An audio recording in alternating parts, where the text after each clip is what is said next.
back to the Latino Free Minds podcast, your home for bold conversations grounded in faith and fueled by a passion for truth. I'm fired up today because we're continuing something truly special, our Know Your Candidate series, where we're sitting down with the men and women who want to represent you and lead our communities here in California. Let me tell you something straight from the heart. California, our beautiful golden state, is worth fighting for. It's worth saving. Packing up and leaving? That's not who we are. We're a people of resilience, of hope, and of unwavering faith, and we're not giving up on this place we call home. Here at Latino Free Minds, we're rooted in our Christian values: faith, hope, and charity. These aren't just words to us. They're the guiding light for how we live, how we love, and how we lead. Over the next year, we're bringing you face to face with candidates who want to shape California's future. Our mission? To dig deep, ask the tough questions, and give you the clarity you need to make the best choice for your family, your community, and your faith. This isn't about politics as usual. It's about finding leaders who share our values, who see California not just as a state, but as a home filled with families, dreams, and God-given potential. We believe that when you listen to these conversations, you'll be empowered to vote with your heart and your conscience, grounded in the principles that matter most: faith in God, hope for a better tomorrow, and charity towards one another. California's future is in our hands, and together we can choose a path that honors our families, strengthens our communities, and reflects the love and truth we hold dear. So grab a seat, open your heart, and join us for these powerful Know Your Candidate episodes. Let's shine a light, lift our voices, and show the world that California is worth fighting for. Stay with us. This is going to be a journey you don't want to miss.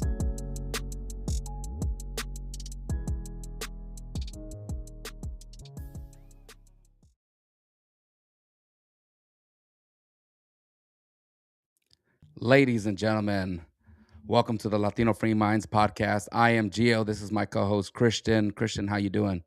How's it going, Gio? Doing good. Got my wisdom teeth taken out, and I'm a little numb, but I'm all right. Got your Thanks, wisdom Philip. teeth out. Well, I'm so glad that you're here. We have a special guest today. Ooh. Yes. As everybody can see, this is the Know Your Candidate portion of Latino Free Minds.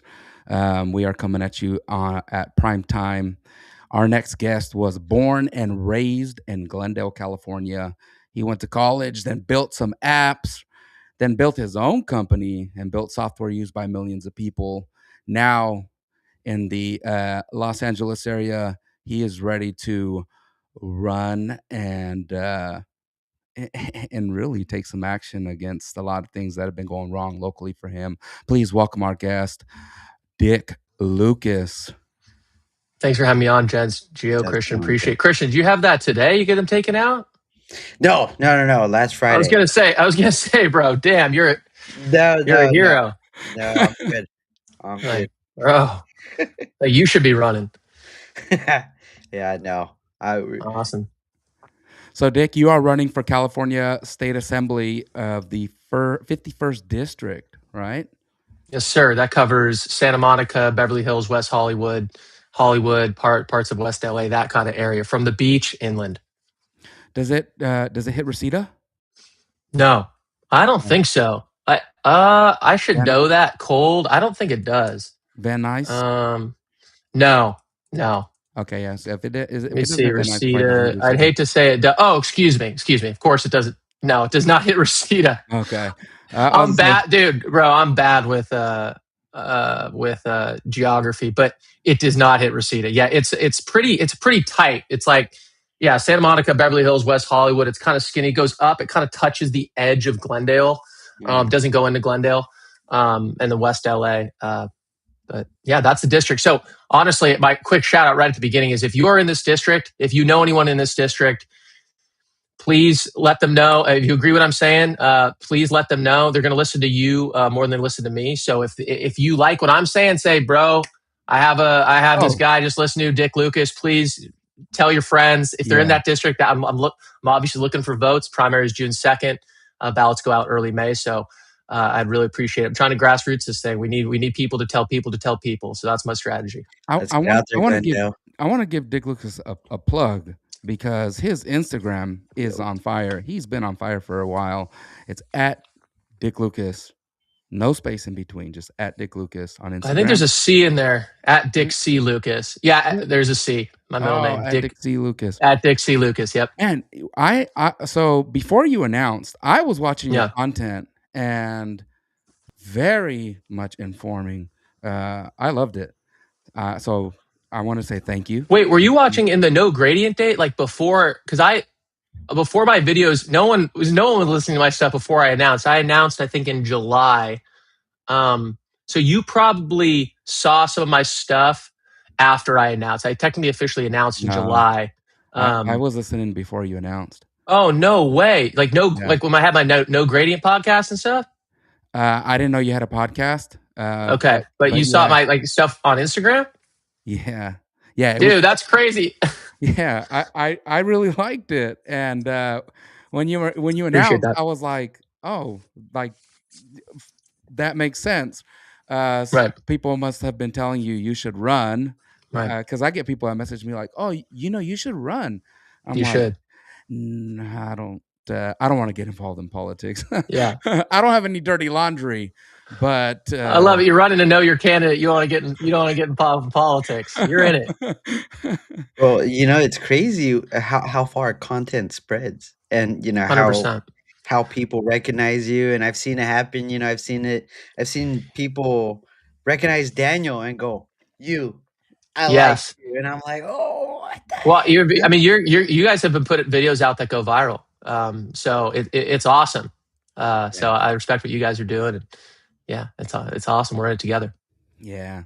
I want to get more into that later and how you got started in that. But more importantly, there's a lot of things falling apart in your area. Yeah. And somebody that is willing to get to work is severely needed. Yeah. So I'd love to get into why Dick Lucas? Why are you jumping into this? Yeah.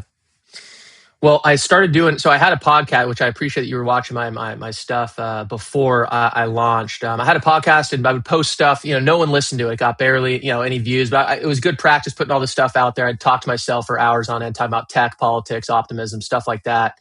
And I started getting more into voter guides. I was thinking like, okay, well, to affect change in a constitutional republic, you have to elect people. If you actually want to, you want to move the needle. And so I started writing voter guides. I said, I'm sure there's good candidates out there. Let me try to get them elected. So I would spend hours and hours looking at the whole ballot. In California, it's crazy how many things you have to learn about and vote on. And I think they do it on purpose so that people's eyes glaze over, and then it abuses the voters, in my opinion. Anyway, that's a whole nother topic. But I realized that no one's running. Like a lot of these races are uncontested, especially at the local level. Everyone cares about what's going on in DC. You might care about what's going on in like your mayor. You care about your senator, probably, maybe your congressman if you're lucky. And then state legislature, in my opinion, is the most overlooked and most powerful position in politics that there is. And you look at some of these races, a lot of them are people get anointed, especially in the one party state of California. A lot of the districts, especially in a very blue district like mine, the Democrat who runs just automatically wins. And the way that they choose who runs, it's like, the cigar, the smoke filled room, they kind of anoint someone. This is going to be our guy. We're going to endorse them and they're automatically going to win. So I thought, okay, my voter guides, my homies like them, they're reading them. But if I want to actually do something, I need to get into I need to run. And if only for the reason, like the worst part is it was hard to even know what these people believe. Like, and I'm not just dunking on the incumbent Rick Zabur in my case, in my district. Like it's hard. Do it. Let's go. I love it. No, my point is when I was trying to look, what does this guy actually believe? Every, politician's website is basically the same. And then there's very few interviews they do. There's no debates, like very few debates, unless the seat is uncontested. Unless the seat doesn't have an incumbent and it's like kind of wide open, then but if you're an incumbent, you don't need to debate anyone. You just automatically win. So I was like, I couldn't even understand it's very hard to see what they believe. And yeah, you can look at the voting records, but there's nothing like seeing someone on a podcast, seeing someone chat, seeing someone talk about issues live that really lets you know who they are. So I decided I had to run. And what really pushed me over the edge was the fires and the Palisades, and the Eaton fires, of course, as well. But the Palisades pushed me over the edge because we had a situation where an entire community burned down. Our mayor, who promised, Karen Bass, who promised the Angelinos she was not going to take any taxpayer-funded trips. She took 5 of them. And of course, she took one when we knew bad weather was coming. We knew the wind was coming. She was gone in Ghana for a presidential nomination. I don't know what it was. It doesn't matter. She was gone. Or something. No, I think it was for a president. I think inauguration. Wow. I think it was. Anyway, she's gone.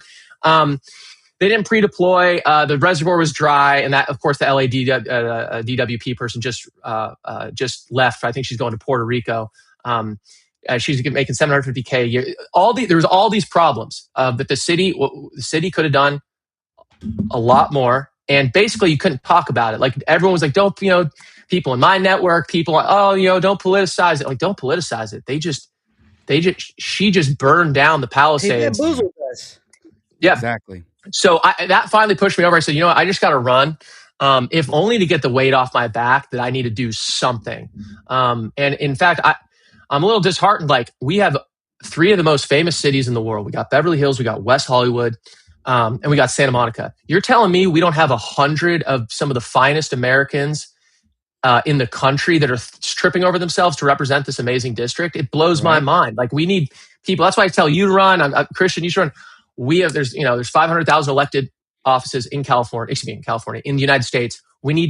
Everyone needs to run. We need way more options. We need way more candidates. We need way more energy. So if nothing else, I hope that I inspire others to run. And that we got to do it. We got to get involved. Well, I got to say, you started off by saying all their websites are the same. Yours is not. Your website is not. And I'm sure it has to do a little bit with your career. You know how to build something, and you're not afraid to put yourself out there. So you have the video on your website where you get right into it and tell people what you want to, what you're tired of, what you want to do, and get them to vote for you. So I want to jump into some of your priorities that you have listed. I'll go down the list and we'll talk about them so that everybody knows your priorities: cost of living, economy, homelessness, crime, wildfire prevention, and permit reform. All issues that everybody in California, because you are running for assembly, you're going to represent not just your area, but you will affect policy statewide. So these are things that we all are worried about all over California, but no more than in your district, right where you are. Those things are so hot. So let's dig into it. So and I've actually shortened it because I've realized you got people, especially with local politics. Their default is they don't care. They don't know who you are. They don't know what you're doing. They don't even know what state assembly is. They don't even know what a state senator is. So I have 5 priorities on the website. Those are still the priorities, but I've shortened it down basically to the 3 hardest hitting things are housing, homelessness, and the economy. So housing, on the housing front, and I'm curious what you gents think of this, because this isn't. I'm not running as a Republican. I'm not running as a Democrat. I'm running as no party preference, is what it's called in California, which is essentially an independent. On the housing front, we have the most expensive housing in the country. California does. We need to add supply. Any city, a lot of this rests on the cities, that the state can push policy and force the cities to do things, which is California's doing an okay job of that. I think we can do a hell of a lot better. But any city, Austin's the best example. Any city that adds supply, the rent decreases. If you add it's a supply and demand problem. So we need to make it a lot easier to build in California. We need to cut the red tape. We need to encourage development to happen. We don't even need to use taxpayer dollars. People talk about, affordable housing or freeze the rent. You got Zoran in New York. We can do much better than freeze the rent. We can actually lower the rent if we add a whole bunch of supply. So that, and a lot of people call this is like the YIMBY movement, which is mostly a leftist movement. And the beautiful thing is I'm an independent. I take the best ideas from the left. I take the best ideas from the right. I call everyone an idiot when, I call both sides idiots if they're saying something dumb, but I'm only focused on what is going to work in California. And the beautiful thing is in our federal system, we have 50 states running 50 different experiments. It's not hard to see which states are doing which policies and which ones work. So just look at other states. Oh, where are housing costs going down? Oh, Austin, Denver, Nashville. Okay, well, what are they doing? Well, they're just making it easy to build. And you run the gamut on all these different things, and that's the deal. So we can talk more about that, or I can go on to homelessness and the economy and just finish the quick pitch. But however you want to take this, Gio. No, let's dig into this building more housing. Yes. And the reason I'd love to jump into that is because your district is it's already pretty built out. So I know a lot of people are gonna go environmentalist on you. Well, Right. where are you gonna build? You're gonna Yes. use up all the land that the coyotes use. So what are you gonna do to fight against those people? Well, the beautiful thing is for the environmentalists, we have Rick Zaber, who's the incumbent. Mhm. He has all this environmental stuff on his website, climate justice, all this stuff. I am more pro environment. My policies are better for the environment, better for the climate than what he's pushing for. And let me tell you why. He voted no on SB 79. SB 79 was a bill that allows denser housing near transit. If you care about climate change, for example, if you care about carbon emissions, you want denser housing. What do we mean by denser housing? We mean apartment buildings that are taller. Could be condos, could be whatever, but condos are basically illegal in California. But we need denser housing. We need to go up. Now, yes, this district is basically, the district's basically built out in terms of, there's not really much green space. And we don't need to attack the green space.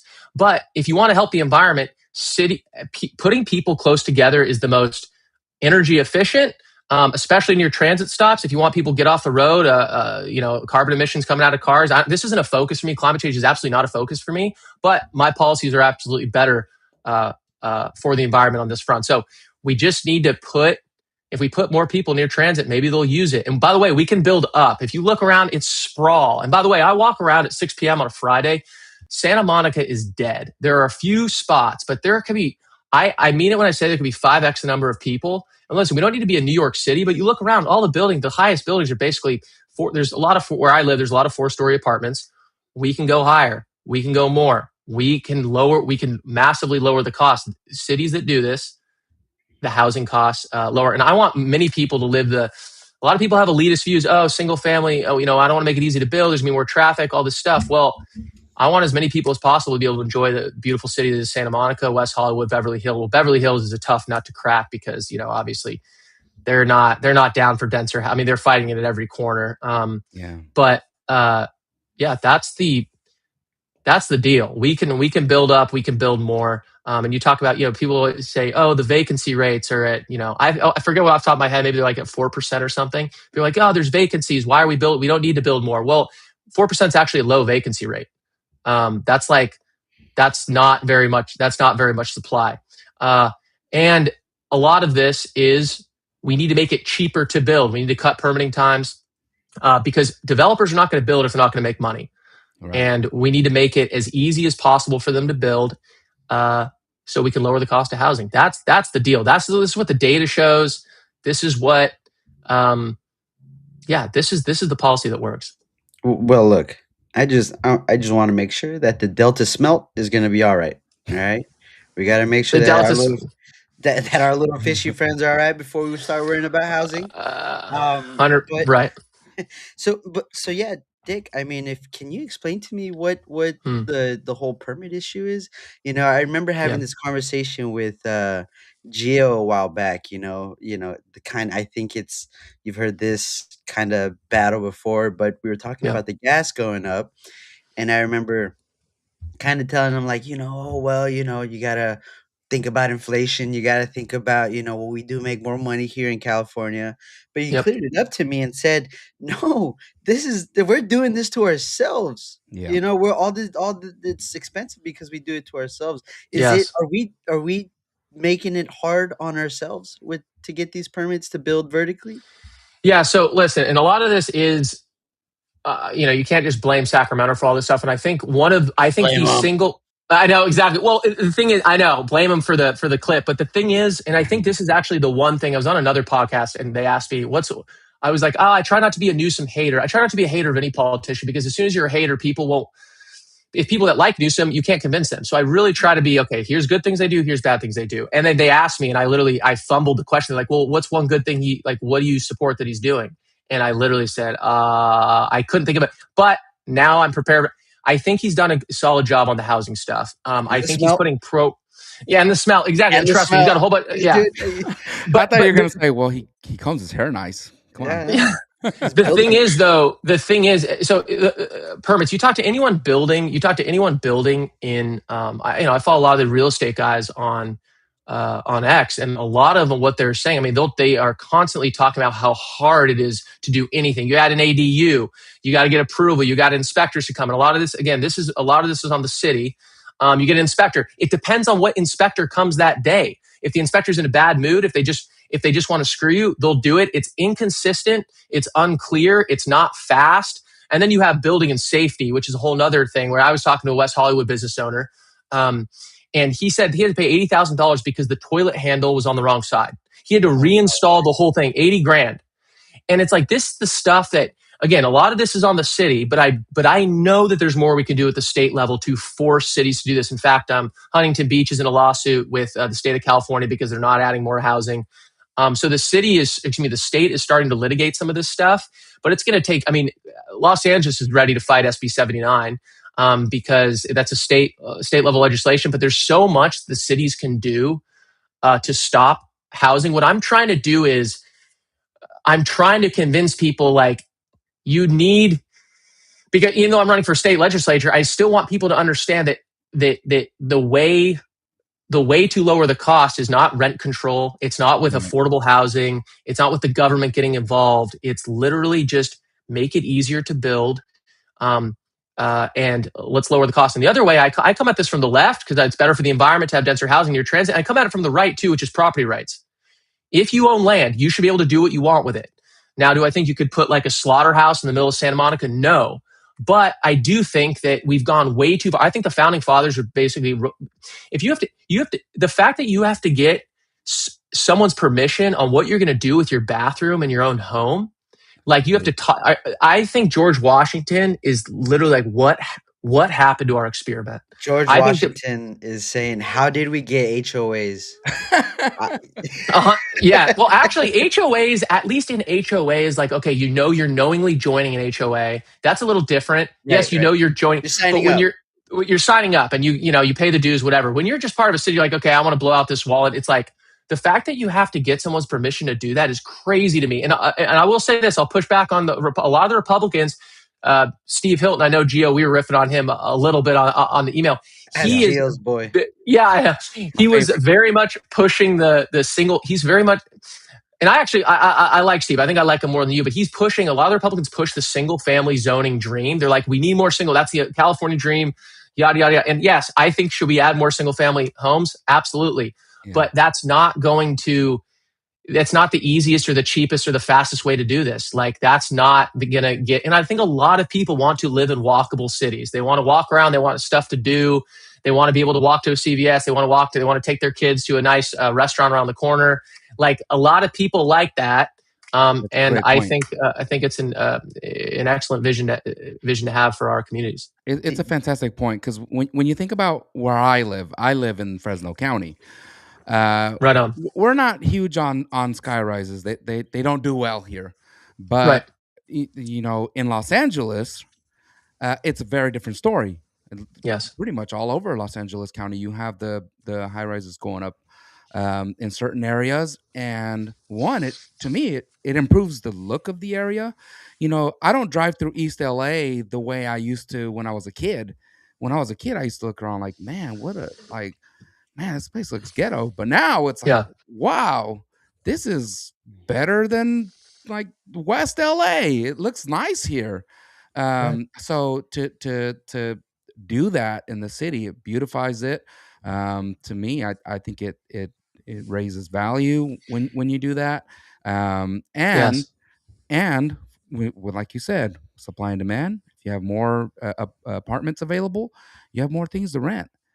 If you have Yes. a high rise, if you take a block of 10, 15 houses down, you put a high rise up with 50 units. Well, Yes. now you have 50 families instead of the 10, 15. Exactly. Which now, if taxes don't go up, that's taxes from 50 people instead of just Yes. 15. So, Yes. I know a lot of people go, well, if you have more people, now you have to have more space in schools. You have to build more things. Well, sure, but you have more Sure. people, so you have Yeah. Let's do more it. money coming in. Let's build more schools. Well, Let's like. Boom. before you guys do all that, I'm I going to love need that. the 10-year study. I love that. Yeah, exactly. A 10-year study. And that's the problem. Like, we have a default to no in the state of California. We have a default no system where anyone can veto anyone doing anything and demand like crazy long studies that increase the cost. And by the way, no developer is going to build a building that, if they're going to have to wait 5 years before it's shovel ready and they have to go through all these hoops and there's a lot of uncertainty, the loans that they get to actually break ground on it are going to be higher. They might not even get them. And basically, Rick Caruso talks about this. Los Angeles has been redlined. No one is doing anything. Pre-COVID, you saw a bunch of cranes downtown. You saw some vibrancy. COVID came in, nuked everything, and you barely see any cranes now. There used to be the most cranes like in the entire country in downtown Los Angeles. So I was very proud of that. I was like, let's go. We're finally making this happen. I forgot the developer. There's a guy putting in hundreds of millions of dollars. He's like, we're going to make downtown LA a thing. I just ran into a friend from high school today, actually. And he lives like basically in Skid Row. He's like, dude, I saw you running, dude. He's like, we need you, bro. Yeah, It's over, dude. Not enough people talk about Skid Row. You know what? That to me is the ultimate litmus test of a mayor. If you do not clear Skid Row, it's nothing else matters. If you can't do that, then nothing else is getting done. Like the fact that can't get, and I think that it could be done in 72 hours with political will, maybe even less than that. Go and make sure, obviously, these people have places to go, but build like this stuff is just not hard. We don't have the political will to do it. And a lot of nonprofits profit a lot. They like the status quo because it keeps them employed. And it's just, it's unbelievable. We've spent billions, and they don't Yes. want to account for it, to us at least. Yes. I'm sure somebody knows where the money's gone, but we've spent billions on it, and it's grown. Yeah. So how does that make sense? Yeah, well, it's funny because I think technically Newsom's been talking about it's down 9% or something from, but it's funny because I think that's down 9% over how many billions of dollars and how many years. I think it was like it's an improvement on something that was already made worse under his tenure. So it's like it got worse under his tenure. It's not even better than when he. I'm almost certain about this. You bring up a good point, and I've mentioned this before because I like you. We do our digging into things before we make videos. I know you do. Yeah. I dug into the homelessness thing because visually, I can go outside and see, hey, this has gotten worse. Yes. You look at the statistics, and I've said this before. Hey, statistically, homelessness has gone down very little. I mean, single digits, but it has gone down. Mm-hmm. It just doesn't feel that way. So when you're in Los Angeles, like when I go to Los Angeles, and I've lived in I used to live in Tarzana. So when you're in downtown and you see Skid Row, and you're like, wow, I don't remember Skid Row being this bad. It was bad, 10 years ago. I think Skid Row has always been there since I've been alive. But, when I was there 10 years ago and today, it seems way worse. Yes. So it just doesn't feel that way. And a lot of people say, well, the statistics have to be lying because it's just you don't see the results. You should see results when there are results. Even if it's 9%, even if it's 5%, you should see that. Well, and just to ground this, the state did the audit 2018 to 2023. California, the state of California spent $24 billion, and they don't know where the money went. So they don't know which programs worked. I'm sure some of them did. I'm sure some of them got people housing for a reasonable cost, but they don't know what to repeat. They don't know what worked and what didn't. They doled out the money. They didn't track it. So now we're basically at square one, and we don't know what to do. And let me just share the homelessness. Honestly, I said housing, homelessness, and the economy. Honestly, when I've talked to voters who's getting signatures, homeless, I was like, oh, again, no one has any time. No one wants to talk to me because I'm running for. I'm like, at least can you tell me what's your number one issue? Just real quick. Homelessness. So even more than the cost of rent, which is second.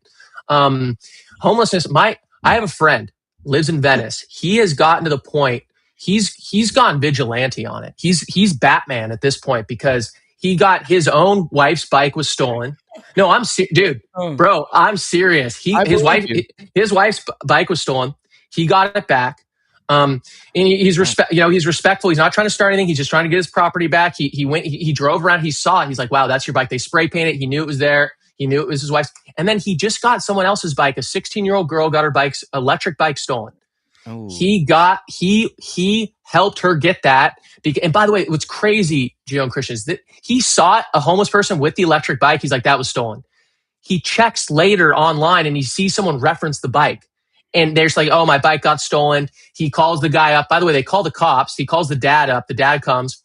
They call the cops. Cops never show up because they obviously want to do it right. They want to have the cops here, get the property back. Cops never show up. So they respectfully went and got the property back. They were intimidated. The homeless people try to intimidate them.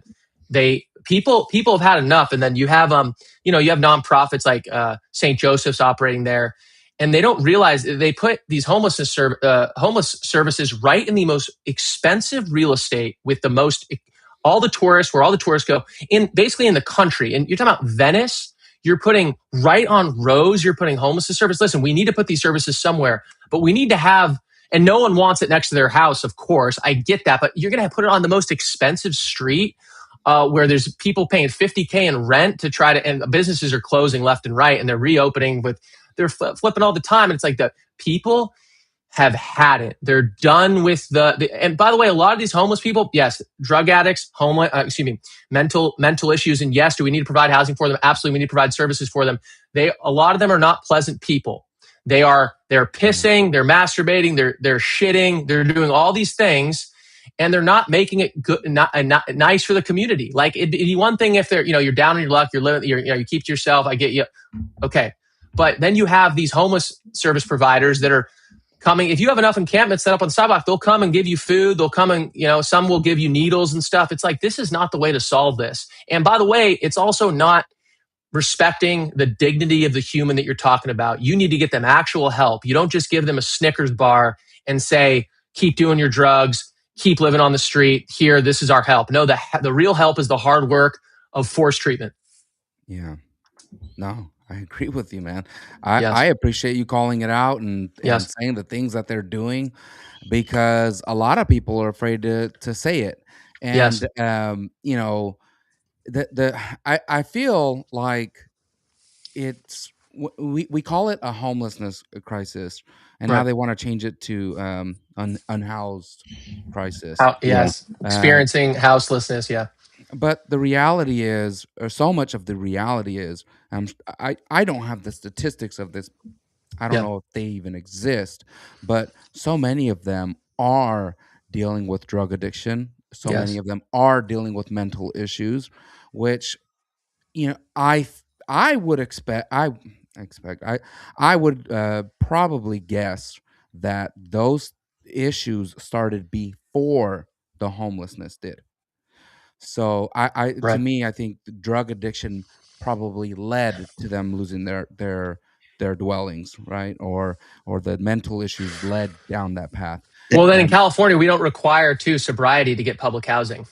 You can do drugs and deal drugs from public housing that we give you. So it's just, if anything, it's total encouragement. That's our policy is encouragement.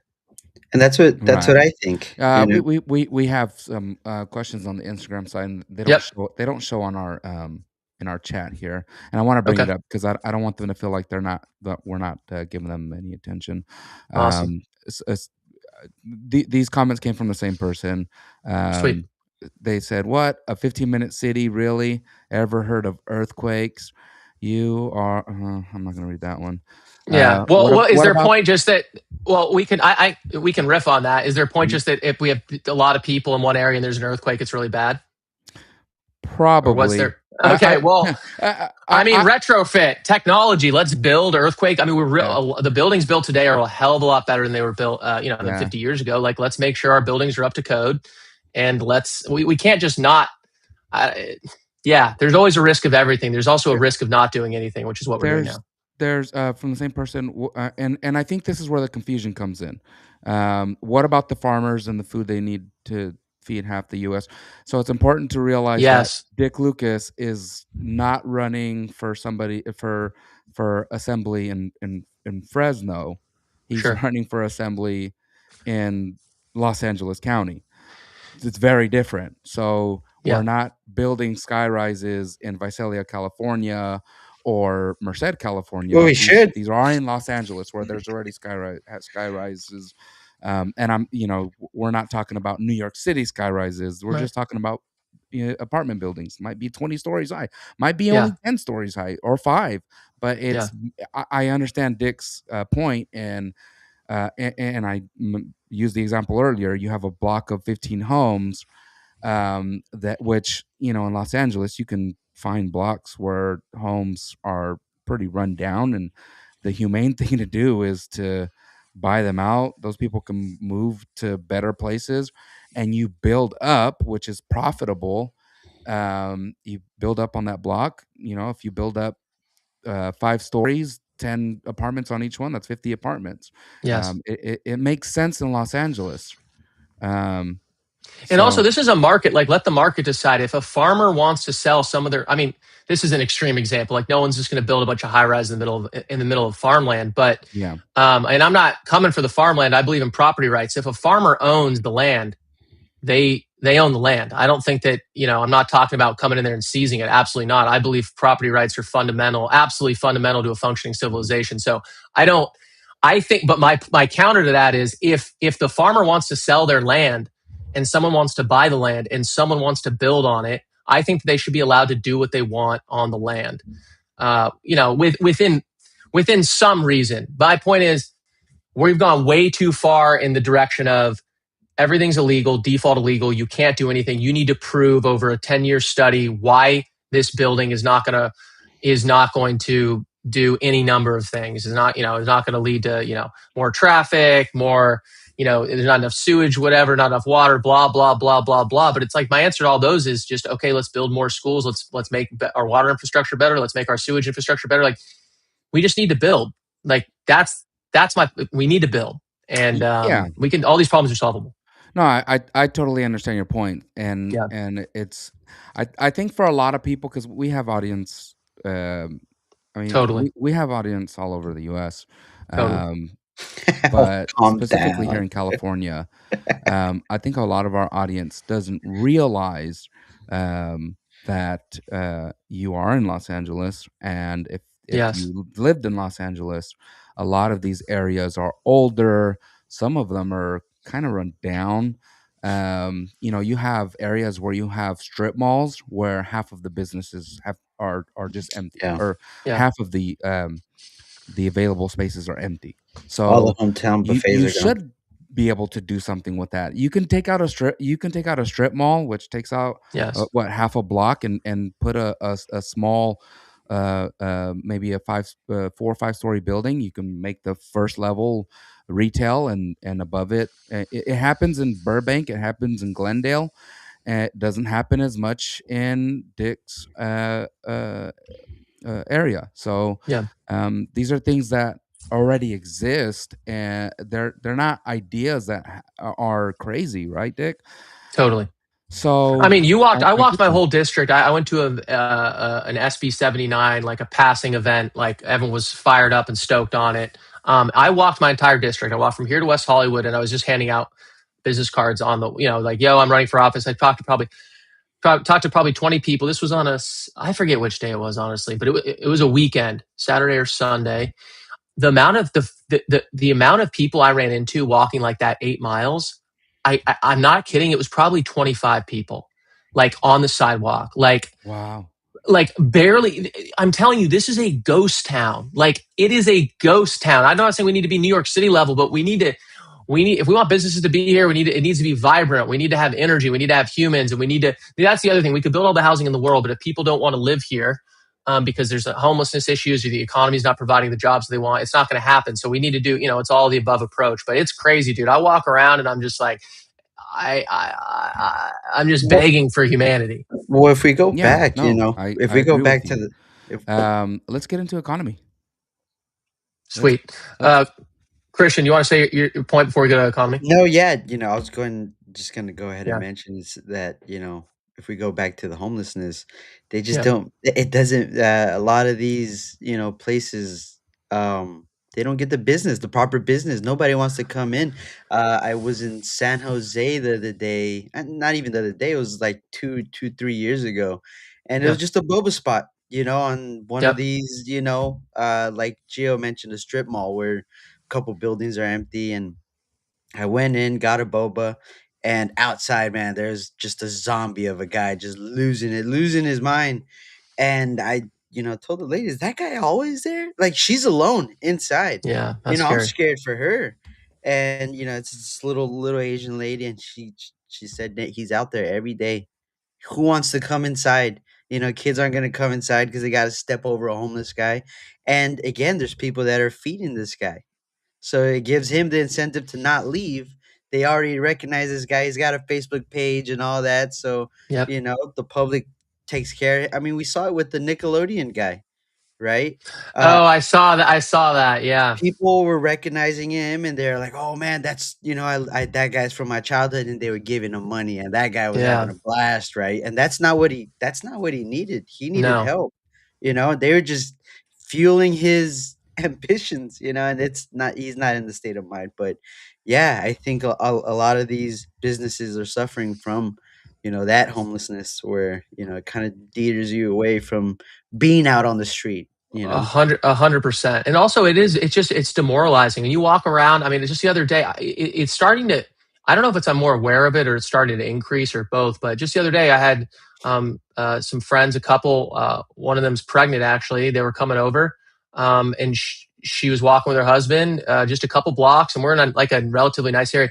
Some guy comes up, immediately starts wanting to fight out of nowhere, threatens to bash her husband's face in. And he's a very calm guy. He did not start anything. It's just crazy the level of it's crazy.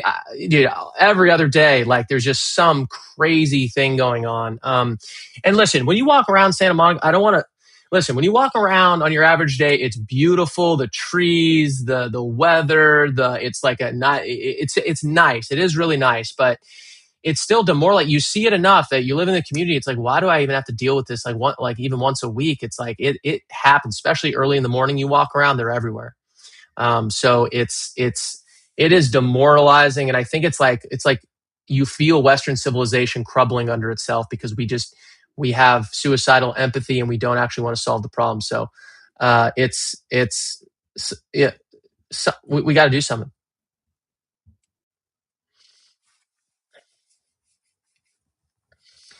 And we can riff on the economy now too, if you want to get into that. Yeah, let's jump into the economy. Sweet. Sorry. No, you're good. So there has been a lot of changes in Los Angeles since COVID and through Mayor Bass and fires. So it's been devastating for your district specifically.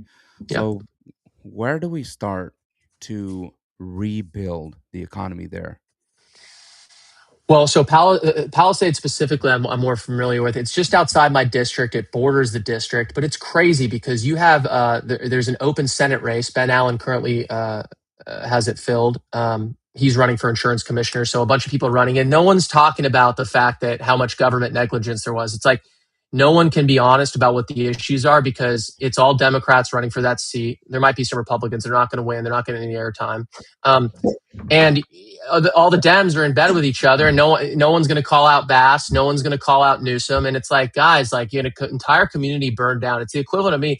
It's the equivalent of people say like, Trump could shoot someone on Fifth Avenue or something and he could get away with it or something. Well, Bass just burned down an entire community. And right now, She is getting away with it. And the establishment, the political establishment, isn't even willing to talk about it. So as far as rebuilding in the Palisades specifically, permitting needs to be. Now, you talk to people. I've talked to plenty of people. I interviewed a bunch of people where Spencer Pratt actually announced he was running for mayor. I was at that event. It was crazy. I was talking to someone. I was like, did he just announce he's running for mayor? It was like, and everyone just cheered. Anyway, some people are saying, listen, the permitting is slow, but it's like, we need to, and some of them are waiting for insurance to figure out. So it's not completely on the city, but you should not wait more than 48 hours for a permit. Like, this isn't hard. Like, we need to, I get that, we can use technology to solve this problem.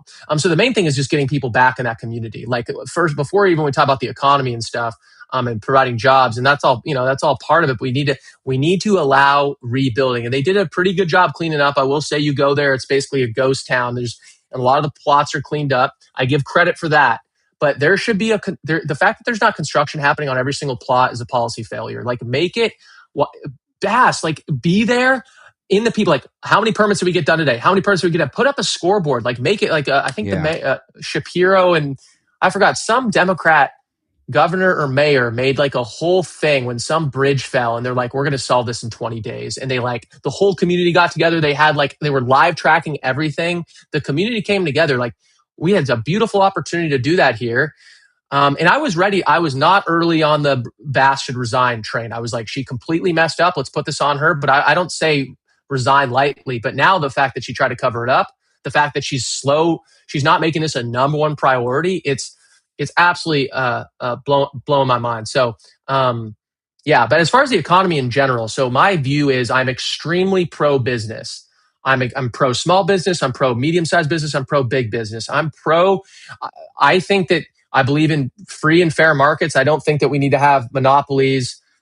We need to regulate monopoly. We need to keep the market fair, but the market has a beautiful way of driving down prices if you let people compete. I think the housing is a great example. Let developers go bankrupt competing with each other, like to try to lower their prices as much as. No, I shouldn't say go bankrupt, but my point is, let them make their margins as low as possible. Right now, no one's even very few developers even here right now. We need to fix that. But if we let them all come, let them trip over themselves to offer the cheapest rent.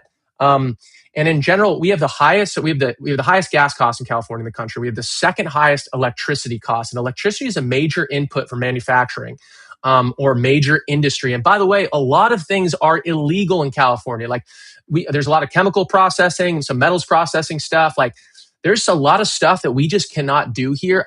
Nuclear energy, there's a moratorium on it, which is the cleanest baseload energy on the planet. We don't allow new plants. Now, there's something in the state assembly right now kicking around that maybe they're going to legalize it. But we basically, my view is we need to make it extremely business friendly. We have the highest unemployment rate. We have the highest poverty rate in the entire country. It's baffling. We need more jobs. We need more business. We should be tripping over ourselves. Should they pay their fair share of taxes? Of course, but we should court them. We should say, if you want to build, the fact that all these companies are headquartered in Los Angeles, for example, there's a lot of hard tech. Los Angeles is the hard tech capital of Earth. Like, a lot of defense tech companies, a lot of hard technology, a lot of aerospace. I mean, it's literally the birthplace of aerospace, basically. So many amazing projects have come out of there. There's so much talent still here. And guess what? When they need to build something, there's plenty of examples of they're building in Ohio, they're building in Texas. They're actually building the manufacturing outside the state. A chip fab. Why? California invented this, the chip, the silicon, the Gang of Eight and all these guys that were here. Shockley, I think one of the OGs, like, the fact that we're not building all these fabs here is mind-blowing to me. You need to put the design and the manufacturing as close together as possible, and we've got plenty of land. We should fast-track permitting. We should fast-track energy projects to lower the cost of electricity. And we need more. A lot of businesses have got up and left. I mean, just Yamaha the other day just left. Actually, I think that was today they announced they're going to Georgia. It'll transition over the next couple of years. In-N-Out is expanding in Tennessee. They have their main headquarters there now. They're not like closing up shop in California, but it is extreme. You talk to any business owner, small, and I've talked to mostly small. I don't even talk to the big guys, obviously, because I'm too small time, but I talked to a lot of the small business owners, like, talk to me. It's impossible for them too. We need to make it as easy as possible for everyone. And my final point is this. The government cannot operate without business. Who generates the tax dollars that allow the government to operate? Business does. There is no government, there is no social services, there is no nothing without creating amazing world-beating companies. You want a beautiful social safety net, you want to do all these, you want to have Medicare for all, whatever your pet project is, the only way to do that is to make the most profitable, most powerful, most epic, most amazing businesses in the world and tax them fairly, generate that, invest it back in the community. And I think a lot of people, again, my final point is I think a lot of people would be fine paying taxes if they knew it was going to something. If they could see out their window, oh, my tax went to this, here's a school going up, it took only 2 years to build, or this road is now patched. Like, if people felt like their tax dollars weren't getting lit on fire, I think a lot more people would be like, yeah, tax me. Let's do this. The problem is California could have a budget. We have about a $350 billion budget is the new budget. We could have a $10 trillion budget. Everything would be worse. They've shown that they don't know how to spend the money. It's not a revenue problem. It's a spending problem. Yeah, Dick, you brought up a lot of great points there. I want to start by reminding the new listeners Yes. that you are running for state assembly. Yes. While you are representing District 51, you will also write proposals that will affect the entire state of California. Yep. So when you mention things like nuclear, which has a moratorium, we're not allowed to build nuclear in California because in the past we've had issues. I grew up in Sacramento, in the Sacramento area. I know that we have a nuclear plant in Rancho Seco that has not been used in years. There was a couple leaks, and the fear was if it gets worse, we're going to turn into Chernobyl. Right. But at the same time, the technology has gotten way better. Exactly. So what is the fear now? What are the excuses now when we are paying crazy amounts? Like our energy rates in the last 10 years have over doubled with PG&E. You live in Los Angeles. The listeners in Los Angeles, you are blessed. You don't have to deal with, well, a lot of Los Angeles. I know not everywhere in Los Angeles, but because there is SoCal Edison, I'm aware of that. But up here we have PG&E, and we are getting killed up here. The cost of electricity is ridiculous. I drive an EV vehicle. Christian drives an EV vehicle, and we can only charge for like 3 hours at night. Luckily, I can fill up my car in that time, but if it's not for that little window, electricity is like almost 45 cents during the day, or even more per kilowatt hour. Kilowatt hour, I think that's what it is. 60 cents over here in Morgan Hill. So if the state can remove that moratorium and we can build nuclear, whether if PG&E does it or the state does it, it can help us out big time. You also mentioned manufacturing. Yes. And that's a big one for me. I am a huge fan of California manufacturers. You brought up the aerospace. We have Jet Propulsion laboratories in Pasadena. Yep. The aerospace in near San Jose, Christian, NASA's right there, right? Mountain View. Bring back manufacturing to California. So I'm totally on board with you, Dick. I love these ideas. Yes, and I will say, Newsom says this too, so I'll quote him here. I think by output, California is the number one manufacturing state, and we also we are the biggest. But if you look at the trend lines, I'm all about the trend lines. I work in technology. Trend lines are everything. Mm-hmm. If you look at what states, other states are like this, we are plateauing. We should be. My view is, if California was functioning properly, we'd have the second biggest economy in the world. We would be we would be bigger than China. There's no reason we shouldn't be. China. You're being too nice to Gavin Newsom. Well, I'm sure his policies certainly aren't helping the manufacturing, but at least that is one of his talking points. And yes, he's right that there is a lot of manufacturing in the state. His policies aren't helping that, of course. But I have a video coming out. It's already recorded. Awesome. On the companies that have left California, Yep. and a lot of them are manufacturers. A lot of them are technology companies. Even Playboy has left California. So it's embarrassing. Um, What are um, they manufacturing? Are they? magazines. I don't exactly magazines. Gio, you and Playboy, I was thinking to myself, what about Toys R Us? Did they leave or did they just call shop altogether? I think they just Oh Yeah, I think they're man. done. Toys R I think Us they're is. done, yeah. I'm almost certain they're done. Unfortunately, yeah. Yeah. No, they went to Idaho. Damn it.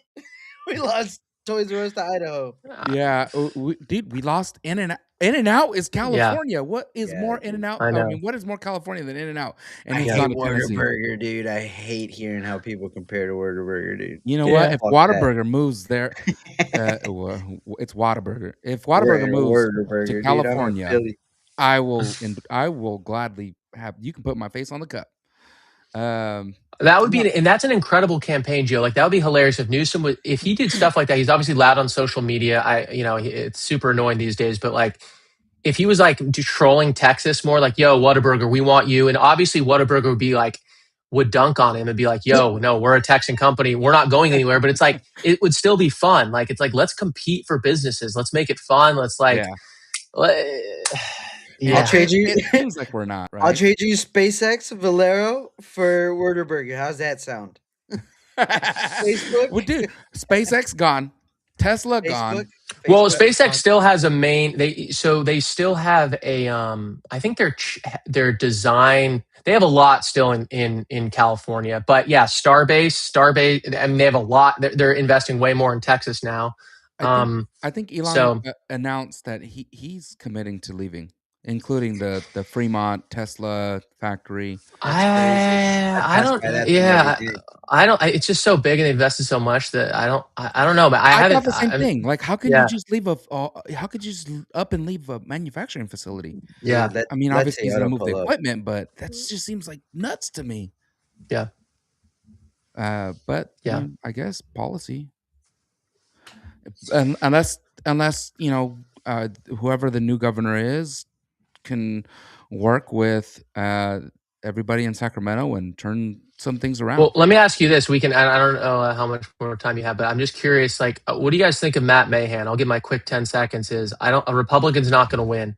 So I'm like, guys, if you want a moderate Democrat, Matt Mahan, I mean, he's still a long shot, but I think that you gotta put your weight behind Matt Mahan. Like even people on the right, like I'm advocating for him. I also think he's pretty good. I think he's good, by the way, but I also am just like, I think I'm just like, guys, like, anyway, I'll end there. So That's my view. Like I versus a Porter or a Swalwell, like a Swalwell, Solwell. I don't know. I think they're going to be, I think they're likely one of them is going to win and it's not going to be good. so I know you're a Mahan fan. Yeah. This is where we totally disagree. Awesome. I think the Democrats have put forward a bunch of duds. That's just my opinion. And Right. I understood when Mahan came out, it was kind of like, well, he's so moderate. And then I looked into his record and I talked to people in San Jose, people in the area over there. I don't do we know Well, anybody the out there? question is watch this. The question is who's your favorite Democrat that's in the race right now? If you had to choose, if you had to say Porter. it, Porter. Oh man, if is it? Porter can win. I thought you were serious for a second. I'd be like, okay, I don't. Yeah, I was Hell like, okay, no. damn. But my point is, or Democrat. My point is, a Democrat, and I know it's a defeatist attitude. I'm running as an independent, so I believe in long shots. My campaign is a long shot. I believe in like trying things, but I'm also like, we need to have some semblance of reality. And I don't know. I don't have all the answers, but that's my gut. So I I'm a big Chad Bianco fan. Yep, I know. There are I know there's some things that some people have a hard time with, like kneeling with BLM. I love that. That's a huge. It's Steve just is constantly talking about that. I'm like, It's funny. Yeah, yeah. yeah. I think the only people that really care about that are the people that swear they're diehard MAGA. And you know what? can we get into some? I don't want to get you into trouble, Dick, by putting my opinion out there while you're facing. No, go for it. No, it's not going to get me in trouble. Okay, so here's my opinion. Yeah. On the BLM thing and these diehard quote unquote MAGA, because I voted for Donald Trump 3 times. I own some MAGA hats, but you better vote for him a 4th time. When it comes to this hard stance on, well, he what do they say? He knelt to BLM or yes, he knelt. There's a video of him kneeling, and he said he was praying. That's I think the gist of it. So here's the thing on that. So they say, well, he's lying. He wasn't praying. I have tried to watch all the clips and all the videos, and there's no video that really shows what was going on that day. So I cannot call Chad Bianco a liar on that. I also don't care. I think we have such major issues in here. The beautiful thing about state politics, there's less I don't know, it's easier to focus on kitchen table issues, housing, homelessness, and the economy. And it's like, guys, let's talk about the issues. That's what California needs. So I couldn't care less what I think that the majority of Californians don't really care. For sure. The 14% is 14% that Steve Hilton has right now. Yeah, that's how many people care, allegedly. Right. In my opinion, that's the little percentage that cares. Now, if Steve Hilton loses today, and Chad Bianco goes up against who's leading? It's Swalwell. Yeah. And Chad Bianco goes up against Swalwell. Yeah. And these 14%.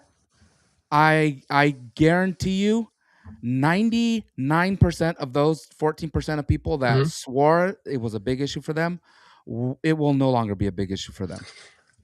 And they'd vote for Chad. They'd vote for Chad. I agree. I agree. So, I think so. Steve Hilton. He talks up some great things. I have to admit it, right? Because he was down there in Los Angeles, and he was talking about the ladies in the night, ladies of the night, and how he's gonna go in and just turn that around. He's gonna fix the problem.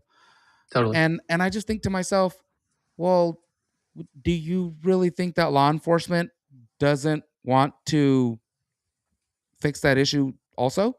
Do you really think that the assemblyman and the Senate and the governor don't you think they all don't want to fix that problem? Like, what do you honestly, Gio, I don't know that they do. They don't talk about it. Well, they don't. Karen Bass had a press release, I think this was in 2024, that was like, yo, we're going to focus on this, but it's it's worse than ever. They're not doing anything. Like, to me, it's 50 blocks of some of the most sex trafficked, area on planet Earth. The fact that that's not like a like number one, we're not complete, like not everyone's talking about it. Like, I don't know that anyone I haven't seen anyone talk about it. I don't think people actually do want to solve it. They don't care. And I think Steve saw an opening to talk about an issue that's like, even the New York Times, by the way, the New York Times did a great piece on it. They're like, and obviously they're left leaning, and they're like, they don't want to make California look bad. They don't want to make Los Angeles look bad, but they're like, this is ridiculous. And it is bad. It's bad. It's bad. I mean, when you see it on one of the main streets in Los Angeles, or I grew up in Sacramento, Stockton Boulevard. Shout out Sacramento, Stockton Boulevard, and you see the ladies of the night walking the streets. Yeah. In Fresno, off of Olive. It's sad, and I want it to be resolved. I do, but I don't think that it's not something that isn't getting addressed. Well, the state assembly or the state legislature passed something that made it harder, basically, to prosecute ladies of the night, as you say, like, because no way. No, they did. Yeah, because they didn't want people to be discriminated against for how they were dressing. So it's like, if you're basically, call it what it is, they're naked. They've got they're basically naked. I mean, New York Times, they had the photos and they're like, everything's blurred out. Obviously their faces are blurred, but then their bodies have to be blurred because they're basically completely naked. The cop just can't go up and say, yo, they can't just, they passed something a few years back. This isn't like conspiracy theory stuff. It's like, no, they've made it harder. And I talked to someone in the DA's office. I was like, I always text this person. I'm like, what's the deal? Give me your take. And they're like, yeah, it's harder for police to do their jobs because of this some state laws that were passed. Democrats have failed on this issue. And I'm sure some of the Republicans voted against. I didn't check the voting records. I don't know. I doubt it was bipartisan. I'm sure it was party lines. Dick, I don't want to believe you, but I totally believe you. Yes. Because we see these things all the time. We talk about them on Latino Free Minds. The clips that go viral, it's because it's like these policies that come out of Sacramento. It's like, it's so unbelievable. It's like, crazy. Why are we doing that? And just today, venture capital firms are now required to send surveys out to their portfolio companies, the companies they invest in, on who they're having sex with, basically, or not who. What? Well, that's a kind of a coarse way to put it. On their sexuality, like, do you have sex with men or women? The investment firms have to send this survey out, and the companies, by the way, don't have to fill it out. They could prefer not to answer. And there's a few other questions, race, and some other questions on there too. It's not just about sexuality, but why is the government? Why is it your business? It's absurd to me. And I made the point today on Twitter. I was like, if a red state was collecting the sexuality, people would be freaking out. But because it's happening in California, it's for equity reasons. And it's like, I don't want the government having, and yes, they say it's anonymized data, blah, blah, but it's like, why are they collecting this data? It's crazy. Every day I see something more insane than the day before. The hospice thing just happened today. CBS dropped some crazy report right before this. I was like looking at it. I was like, every day it's crazy, bro. But that's why we need people like you. You guys make videos, punchy videos that talk about these insane things that at least get eyeballs on them. Yeah, well, we try, and I know you were trying to. Yes, but you're now wrapped up in this. Wow. Yeah. I can't believe it. Dick, I think about things like that where you said, well, what if a Republican state did this? Yeah. And you know what I thought about? I thought about recently this voter ID thing, right? Where for some reason it came out in the media that Doge went to the Social Security Administration and pulled every citizen's name and Social Security and all their data, all their sensitive data. And the Democrats were all up in arms about it. And all I can think while I was reading the article was, I've worked in the software industry. I work in technology, and I have had to send. And a couple years ago, I had to send out an email to all my users, letting them know, hey, just so you know, there was a massive data breach with the Social Security Administration. There's a very good possibility that your information is out there. I can't remember how many millions of citizens' data was already out there. And I just thought, okay, so Doge, which is that's, I don't know if it's a new federal agency or if it's I forget what it's classified as. It's not an agency. It's like it's the rebranded digital. It was a rebranded existing thing that they just renamed, basically. So is it a government program? It is a government thing, but there's a certain classification. I forget what it is off the top of my head, but I think this thing was started under Obama called like the digital something, and it was rebranded as Doge. It was like a strike team of digital, technologists that are going to come in there and fix things in government. So they rebranded it to Doge. Okay, so that they probably have clearances that are needed for that sort of thing. Yeah, I don't know that specifically, but definitely, I mean, my view on this is, well, the Russian or Iranian hackers that probably have all of those millions of American citizens' sensitive data, they don't have the clearances needed.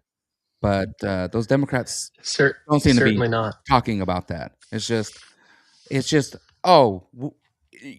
Because Mm. the Republicans are in there right now and they are tearing apart all of these programs.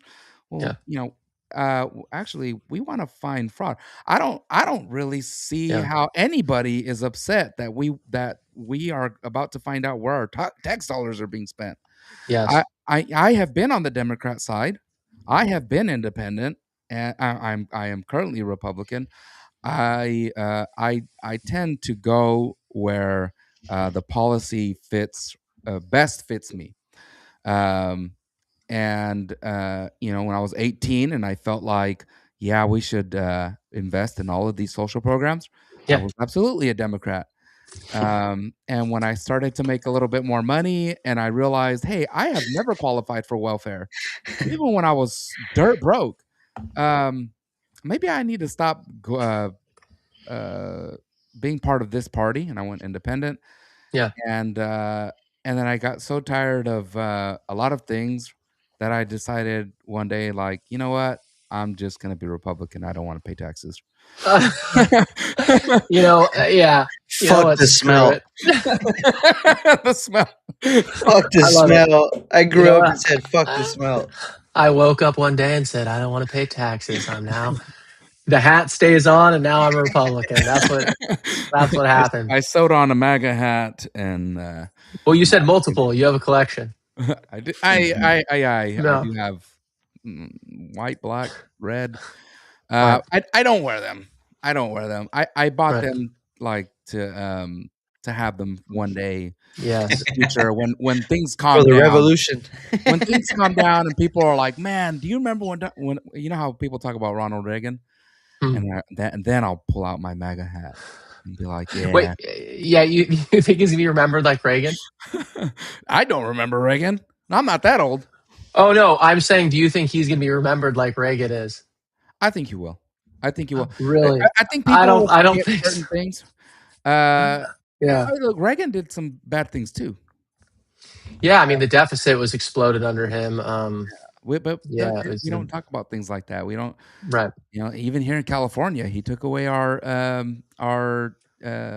what did he call it? The constitutional carry, and now you have to No, I wear. know that. Yeah, yeah. So, I think. and it was under him. The Black Panthers marched onto the Capitol. A lot of people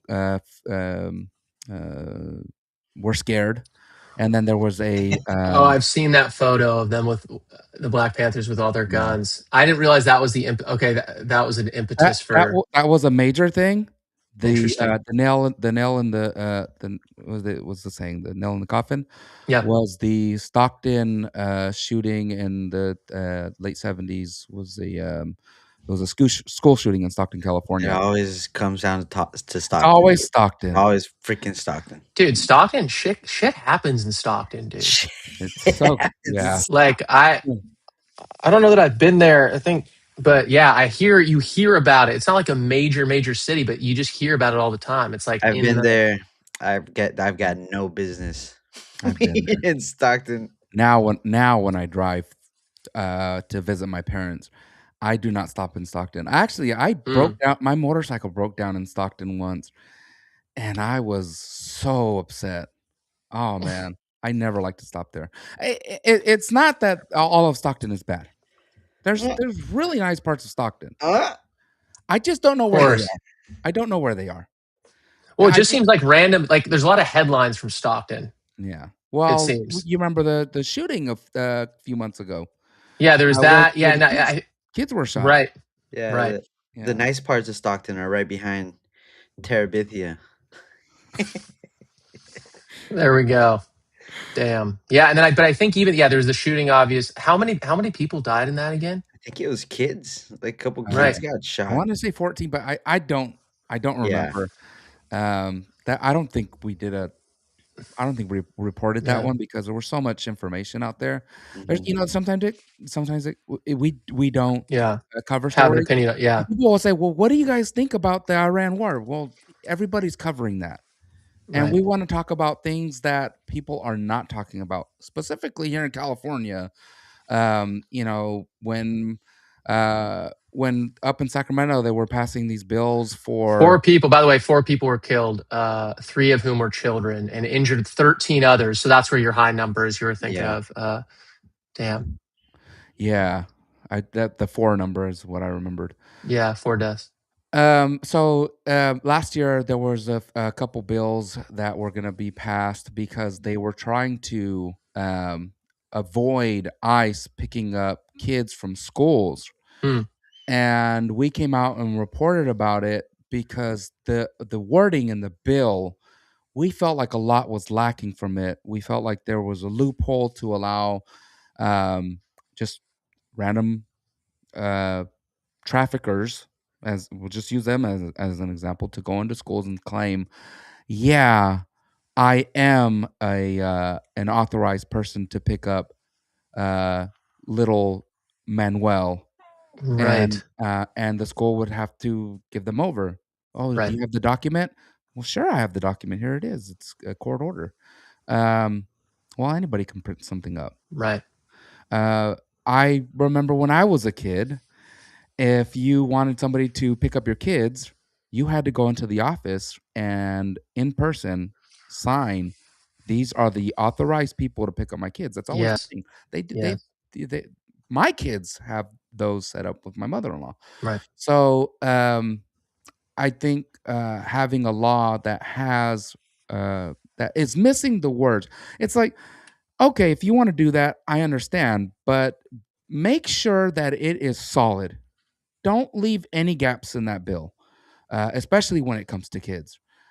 We started talking about it, and it was we were kind of small then, and nobody talked about it for months except for us. And then suddenly, like a week before it passed, suddenly all the Republican congressmen and assemblymen, they were all came out and they all wanted to talk about it.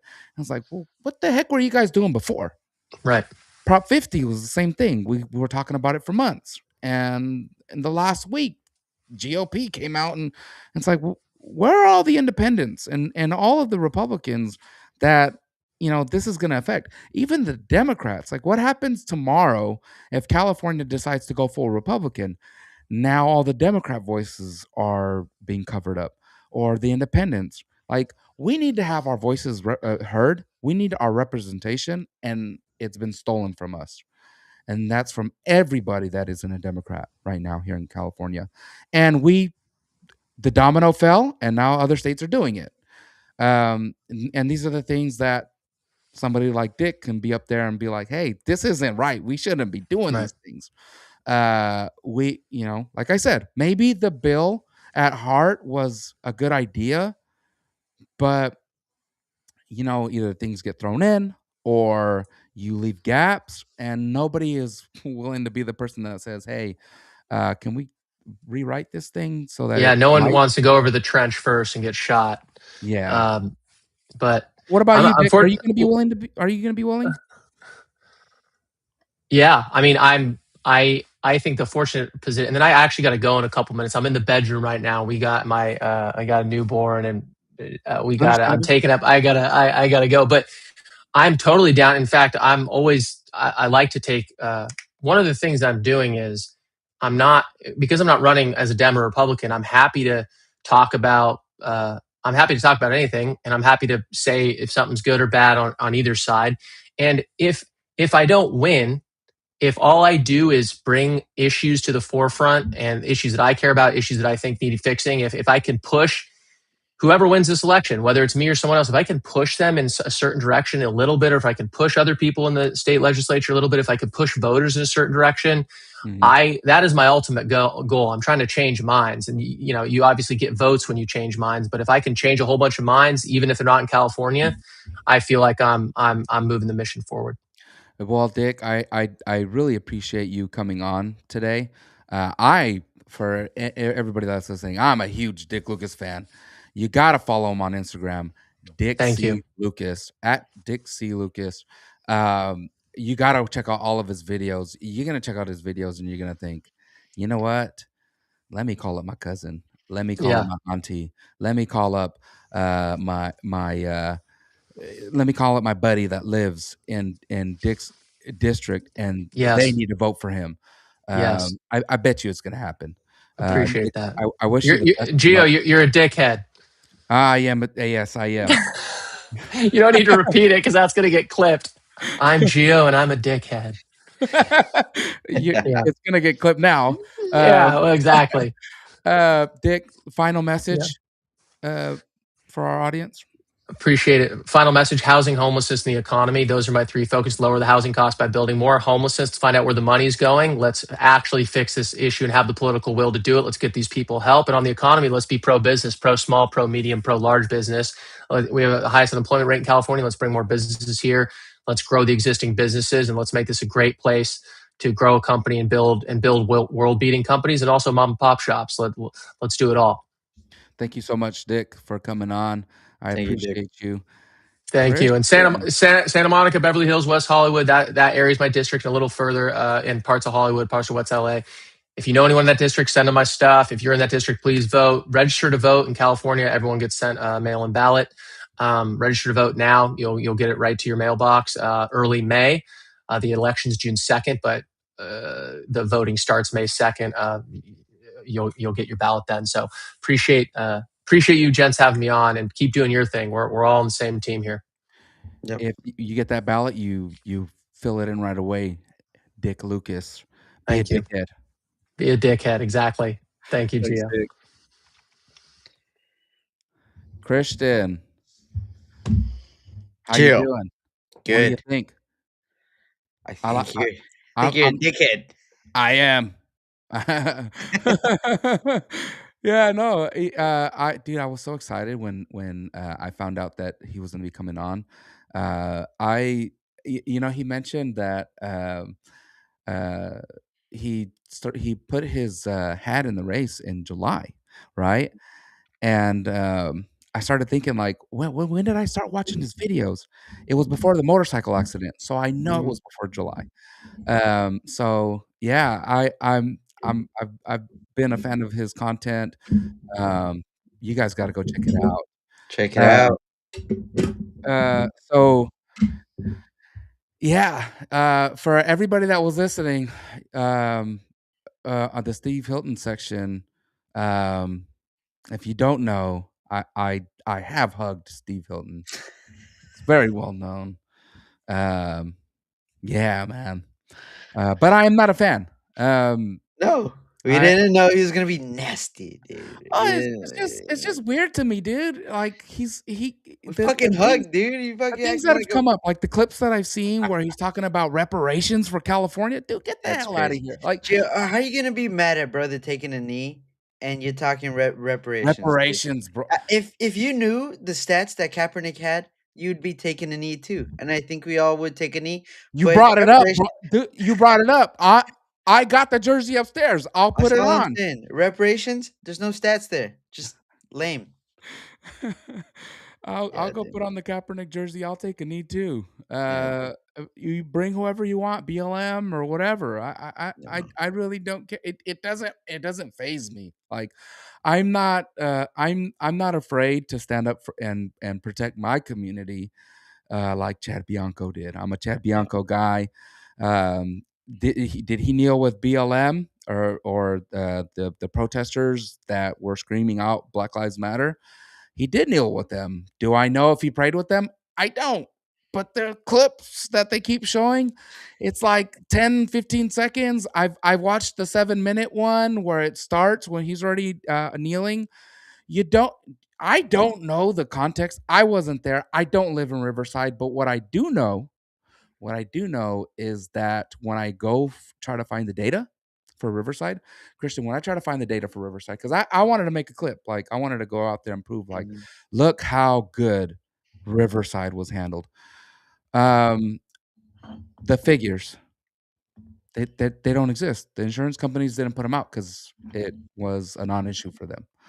You know, when you look at cities like Los Angeles, the millions of dollars spent on lawsuits, on in damages, San Jose, San Bernardino, those numbers are out there.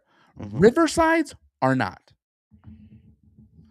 So it was a non-issue, and the people that live in Riverside that are back in Look Bianco, at you. they are saying the same thing. They're like, you know what? He went out there, he brought peace. Um, when things got out of hand, they went in and took care of it like no other city nearby. So he's yeah, I'm backing him. Um, I don't want reparations. Here's the thing: is if Steve Hilton wins and he sneaks these things in, and we're all like, well, we didn't know. Well, we're telling you now. We're telling you now that he's got videos out there where he's talking about whether we should have reparations. Brothers and sisters. Oh, you should get vaccinated. I've been telling you guys that it. Brothers and sisters, do you want reparations in California? Yeah, man. Reverend Yeah. Jackson was my friend. Yeah. So Yeah. so a lot of things going on, Christian. We didn't get to talk about last week, the war. Mm-hmm. How are you on time? Whatever, Jill. I'm good too. Can I get rid of this stupid chat thing? Whatever, Jill. Get rid of it. Let me adjust real quick. I'm gonna move us around.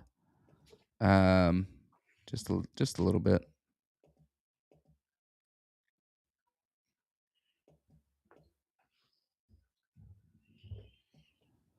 I feel like if we're too close, it feels a little bit gay. Hmm. uh, there we go. Yeah, production. I just saw a comment. Production crews on leave Stand today. by. Oh, hey, yeah. So the war. Last week I was talking about how I wasn't down with it. I'm happy for the Iranians, first of all, for the Iranians that might be free, right? It's not there yet. The regime is still up. They are they. Uh, I read somewhere they're like on the seventh or eighth string quarterback right now, I think so. and he's hurt or something like that. He's already hurt, Yeah. and Donald Trump says he wants a full surrender. Um, What does that mean, Jill? Who's running? Who are we bombing? Who's bombing us? Who's I don't know. I thought we sent some B-2 bombers like a couple months ago, dude, and took them out the game. Yeah. Guess not. Honestly, I don't know what's going on. Um, I'm see, I still I stand by by my point last week because I'm upset that we voted 3 times. Well, the people that voted 3 times for Donald Trump, we voted for the no war candidate, Mm-hmm. right? Um, Obviously, we wanted the borders sealed up. We wanted the illegal criminals out because Mm-hmm. he ran hard on that. But we also didn't want wars. Mm-hmm. The Venezuela thing, I understood it. Happened overnight. Kind of cool. Yeah, it was kind of exciting. The Pretty discombobulator and pretty cool. everything. I mean, Maduro was a terrible guy. Now I'm not saying that the guy in Iran is not as terrible or more terrible. I don't know enough about it. Um, but Maduro was in our hemisphere. I understood that. China and He's right Russia, there. China and Russia were trying to get in. They were trying to have influence in our hemisphere, Mm-hmm. and we took care of it overnight. Overnight, it was taken care of. Handled. On Saturday morning, after the Iran, I was like, "Well, I don't like this, but if it was one of those overnight things, and the humanitarian crisis is over in Iran, okay, Yeah. I might be down. I might be down with that." But then, here we are. Has it been 2 weeks now? And the Strait of Around that. Hermes, or whatever we call it, The is Hormuz. there's still Hormuz. things going on. Like we're not getting oil in California. I'm disappointed in that. Yeah. And we're making all these threats. A lot of people are saying, "Well, we're doing this because we're Israel's puppet." Uh, I don't know. I don't I know think about all that. Israel has their motives, and I think I think America Israel has has their its own motives too. motivations I too. think I think Israel has their motives too, but I also think that we have our motives also. I think we got our You motives. know. I think we got our motives. Yeah. I don't understand all the nuances. I don't like war, Yeah. Christian. I feel like we have been at war most of my life, and I feel like I'm done with it, especially in the Middle East. Yeah. Yeah.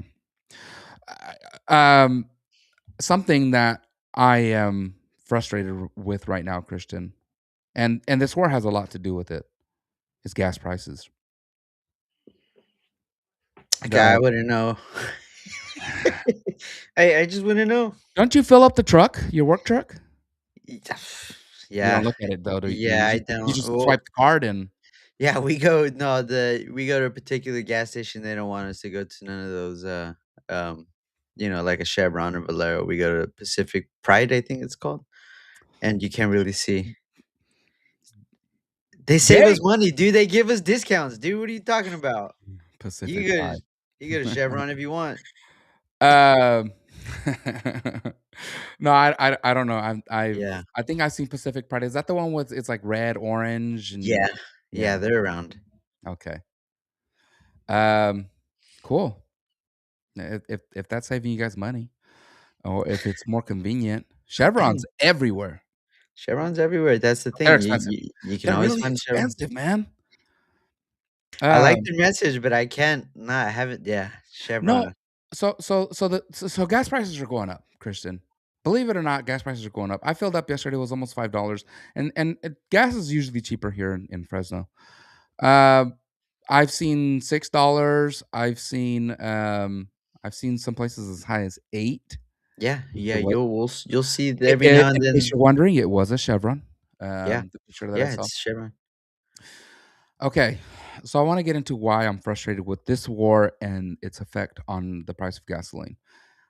I'm not upset that the price of oil has gone up because of the war. I'm more upset because Gavin Newsom and California leadership now have an excuse as to why gas prices are going up in California. We were on a path, Christian. I have something that I'm working on for California, that I started working on before this thing happened, and I was really excited to put this information out. But after 2 weeks into this war, I've grown frustrated with this because when it comes to fuel in California, let's get into it.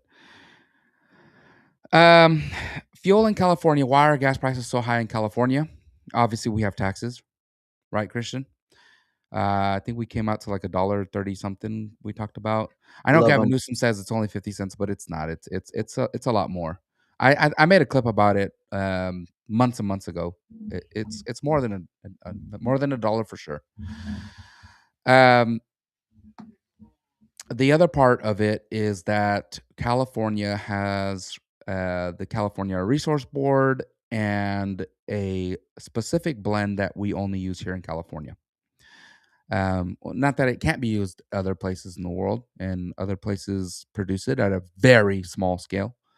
Um, we have refineries here in California that will produce our blend that we are, as many influencers have called it, a fuel island here in California, separated from the rest of the nation. So, getting into the details on this, um, if you can think back to the olden days before Christian and I were even alive, California had a very bad smog issue. The air quality was terrible. You couldn't they say you couldn't see across the street. They measured visibility the thickness of the smog by how many houses down you can see. And kids couldn't play outside, things like that. Just terrible. Los Angeles was brown. So Los California. Angeles is still brown. They're still brown. I'm not talking about the people, Christian. So in the 1960s, California passed some regulations changing how fuel needed to be refined. They wanted to clean up the air in California. And for several decades, they were successful, right? I mean, you can look outside in Los Angeles now, on a good weather day, you can see for miles.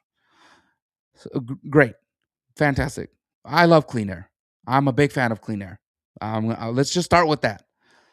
And the United States, on a federal level, in the 70s, they passed the Clean Air Act. My words might be wrong, but the Clean Air Act of the 1970s.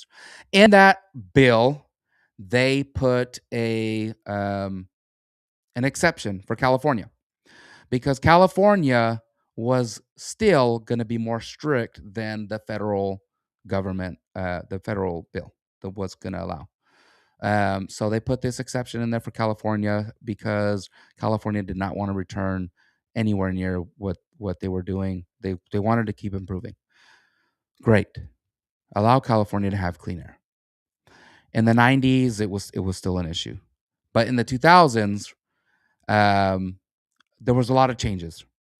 First of all, on a federal level, they got more strict on the things that they were putting into the fuel, less sulfates, different things, the different things to help get fuel to a better quality. The other part of it is auto manufacturers started building cars that were cleaner. You like cleaner cars, right, Christian? You got a clean car. How much smog does your car put out? I still gotta pay registration fee and smog fees and all that. So Christian little drives an smog check. electric vehicle, so 0. uh, I know there's a lot of people like, well, electric cars are worse on the environment, blah blah blah, whatever. I didn't Whatever. get it for the environment. I got it We're because we're the not government was burning getting gas forced to. we're not Yeah. burning gas is the point. So in the 2000s, a lot of things changed. So much to the point as to the point of my research. I wanted to research um, what the difference is between California and federal levels of clean fuel. Right? What is the difference? How much are we really saving the environment here in California with our blend versus the federal allowed blends? And I couldn't find the data to prove that it was much different. The fuel that the federal regulations, the fuel that is used in 49 other states is pretty darn near close as far as saving the air, right? So then it gets into, well, if it's close enough, why aren't we using the fuel from outside of California? Well, the benefit of the states outside of California is they have these things called pipelines. So when there are shortages in certain parts of the country, they open the pipeline, then they move fuel from one part of the country into another part of the country, which, when you look at the average price of gasoline across the country, it's pretty much it's pretty close across the country except for California. Why? Because we don't have pipelines coming into California. We are not part of that network. So to get fuel from outside of California, it has to be trucked in. Or right now we bring it in on ships because we're not producing enough oil here in California to cover our needs. Sometimes we do, sometimes we don't. Sometimes we produce enough to export, and that's great. But right now we have a lot of fuel coming in from the Middle East and other places. Why is that a problem? Because the ships that bring it in are worse for the environment than if we did it ourselves here. We who who pumps oil better than Americans? We love the environment. But other countries I don't think have the same regulations that we do. Right. But we still bring it in from there, and we don't care about that. We live on one planet altogether, but we seem to be okay with them tearing it up over there Yeah. rather than us trying to Our maintain emissions it are here. bad. Right. Uh, so getting to my point, um,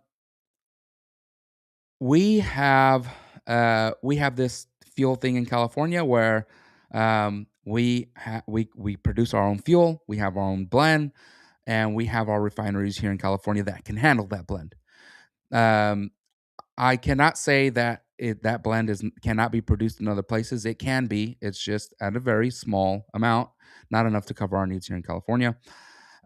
We have our own refineries here, and unfortunately, in the last year, we've had refineries closing down. I think 2 more this year, which was going to cause fuel prices to go up. We talked about this last week, didn't we, Christian? Where we expected fuel prices to start going way up, and people were projecting like $8 to $10. The very smart guy out of San Jose, I can't remember his name now. I want to say Ramon. Ramon said $12. He's like, dude, by December, $12. I'll bet my house on it. And I was like, dang, I bet it is. I bet it is. And he brought a bunch of proof. Like, he's like, California expected this refinery to be closed in April. We checked the thermal. It's already closed in February. This is why I think it's already going to go up to 12. Because the numbers that we're looking at, we were being conservative with it. And we expected this to be done in April. I'm saying it's already going to start going up. And we started seeing that before the war started. Like, the gas had gone up 50 cents already. So I started thinking, okay, if gas starts going up, Christian, if gas starts going up and we get to a point where the whole country average is $3 and let's just say $3.50, maybe even $3, but $3.50. That's a nice number. But California gets to a point where we're at like $7, double the cost of the rest of the country. Christian, you gonna pay $7 a gallon? That's gonna hurt at home, nah? How much is that in kilowatts? Bah! Man, come on. $7. So $7 a gallon in California versus $3.50 in the rest of the country. Californians are gonna know. At that point, we're gonna be like, dude, what the Gio, heck? Why are we paying double the rest of the country, Christian? you're barking up the wrong tree, Gio. I live. I get I, it, but Christian, all of our listeners, probably 5 of them have Teslas. The rest of them call us gay. yeah. So Well, I can throw a rock, man, at that famous gas station. From where I live, over there in Atherton. Where I think where Steve Hilton lives? where it got $9 at one time. I didn't know you live around all the billionaires, Christian. I don't. I try. I don't. I don't. I kind of hang out where they hang, where they live. It's nice to Yeah. hang around the Yeah. elites, I guess. Yeah. Just imagine the war didn't start. Um, and I'm not saying I agree with the war or I don't agree with the war. But I'm just saying, imagine the war hadn't started, Yeah. and gas was at 3.50 in um what's a state that we don't Californians don't hate, because if I say Texas, they're gonna be like, oh my god, I'm tuning out. I don't think um they hate Oregon. I don't want to use Oregon because sometimes we send fuel to Oregon. It could play a little bit of manipulation there. Let's go with Connecticut. Massachusetts. Let's just say Massachusetts. Oh, Nah, Minnesota. Minnesota. I don't I like love Massachusetts. Minnesota. Minnesota. Okay, so let's go with Minnesota. Let's say fuel is $3.50 in Minnesota, but in California it's $7. We're gonna be so mad that Minnesotans are paying half the rate as us. We're gonna start crying about it. But it's gonna get to a point where people around the country are also gonna be like, what is going on over there? I had a I had this hope that it would get to that point and we would be stirring up a storm here in California. So much to the point that the federal government would have to start talking about it. So much that the president would have to be like, hey, we need to do something in California. Congress needs to do something. My hope was that it would get to a point where Californians would complain so much that Congress would remove that exemption from the Clean Air Act of 1970. It was removed in 2018. Donald Trump removed it in 2018. But California sued. Right? They took it to court. It didn't really go anywhere because Joe Biden reversed it Joe before a decision Byron. was made. So Joe Biden reversed it. So the act still stands. Okay. Now, let's just imagine in Gio's world, we did get to that point where Congress, it went to them and they removed that act. I promise you that even if we were allowed to use the other blends in California, we would not be paying $3.50 just like the rest of the nation. It wouldn't happen overnight. Why? Because we still need to ship that fuel into California. But maybe fuel will go from $7 to $6. And then we can have maybe Donald Trump say, okay, that's a start. How about we force California to go on a tax holiday?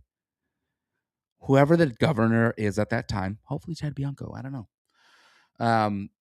He can get with Chad Bianco and say, hey, you need to push this down as an executive order as governor. You need to put California on a tax holiday. Fuel is now $5 a gallon. Now California is like, oh, thank God. Thank God. You know what we need to do now? We need to start voting a different way because we now saw all the pain that these crazy Democrat regulations have put us through. That was my hope. But now, because there's a war in Iran, Gavin Newsom and the Democrats have an excuse. They can say, well, fuel is $7, $8, $9 because of the war. And I'm not saying that fuel costs that much in the rest of the country, but when you look at the rest of the country and gas might be at $5, or $6, then, Gavin Newsom's little excuse seems legit. So that's why I'm a little sad about it. Do I agree with the war or not? I don't know. I really don't. If it's fast and we can bring some peace to Iran, um, you know, I'll be happy with that. But I don't want Americans on the ground. What do you think, Christian? What are your thoughts?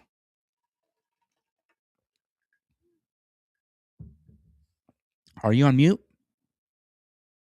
I was saying, I think all that rings true to me is how a liberal or a leftist would say, if it's fucking safe and effective, safe and effective. I like safe and effective. Just take care of Iran, dude. Or I just don't know. I don't know who we're bombing. I don't know who's bombing us. I don't know. I thought Venezuela was enough oil. So it's clearly not the oil, and it's more just dominance again. So yeah, I don't know. But Venezuela. Gio, Yeah, that you would think that we were getting enough oil from Venezuela.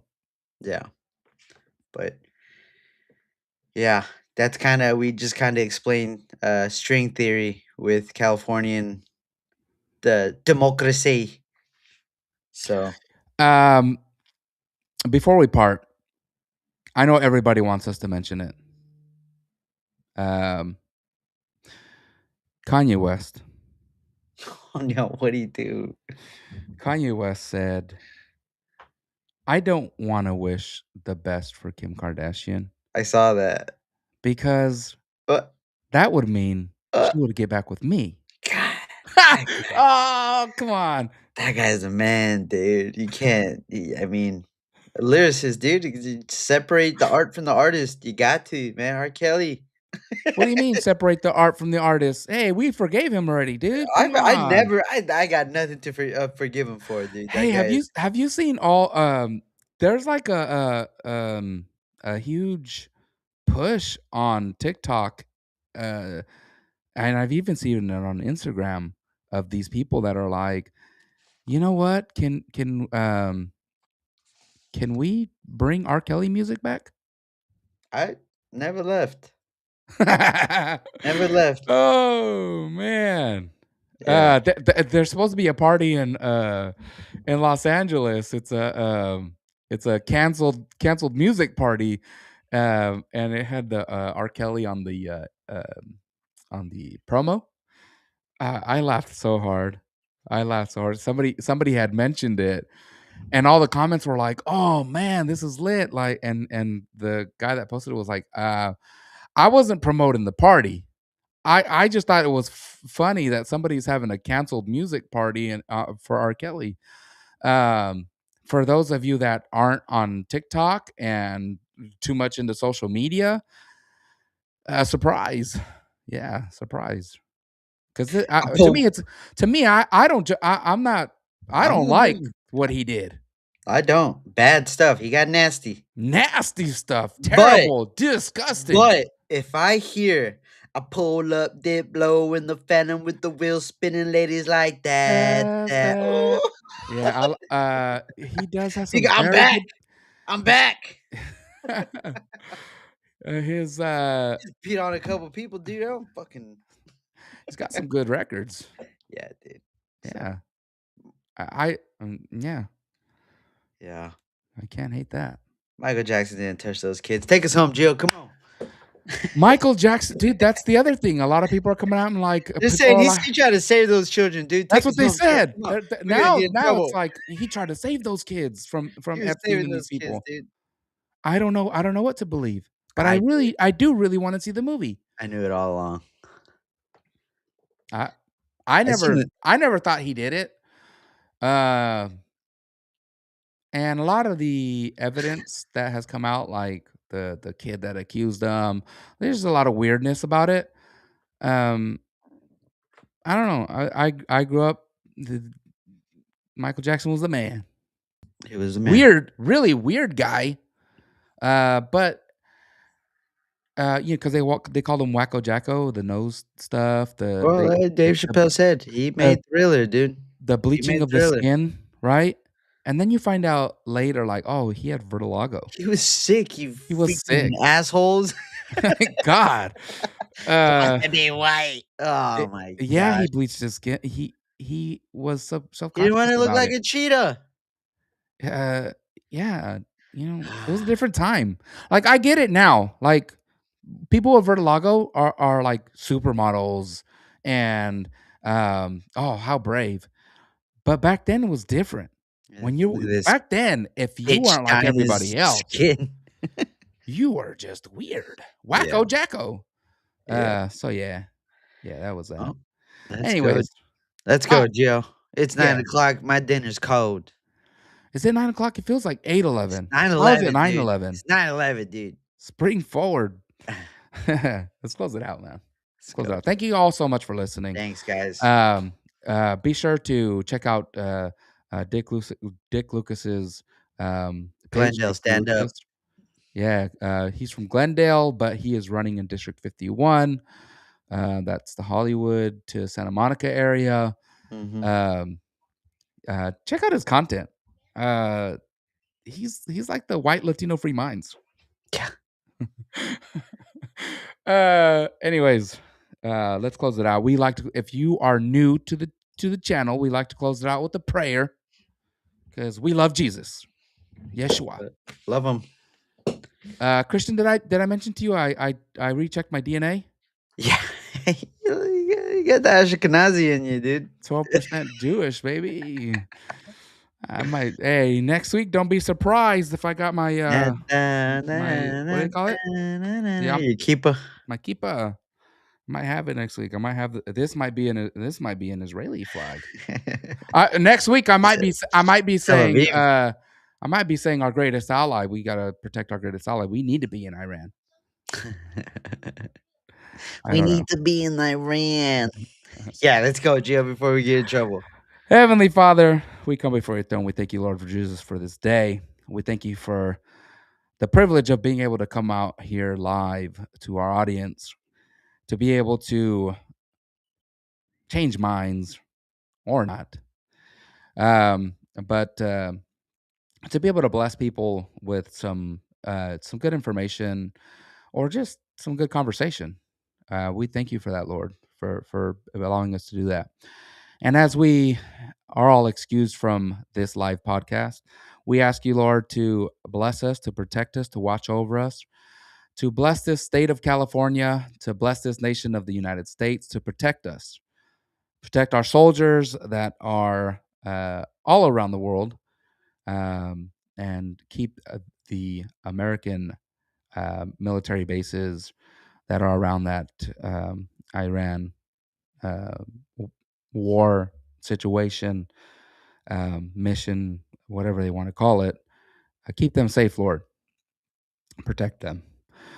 Lord, we also ask you to allow our audience, those that are not Christ first, that are not putting you first, Lord, that don't have a relationship with you, to maybe give them the opportunity to get closer to you, to learn about you, to see what you have to offer them, the eternal life, the salvation that you want to give them, if it is in your will. In Jesus' name, we thank you for everything, Lord. Amen. God bless you guys. Amen. We thank you for tuning in. It was a long one, but y'all already knew that. Peace.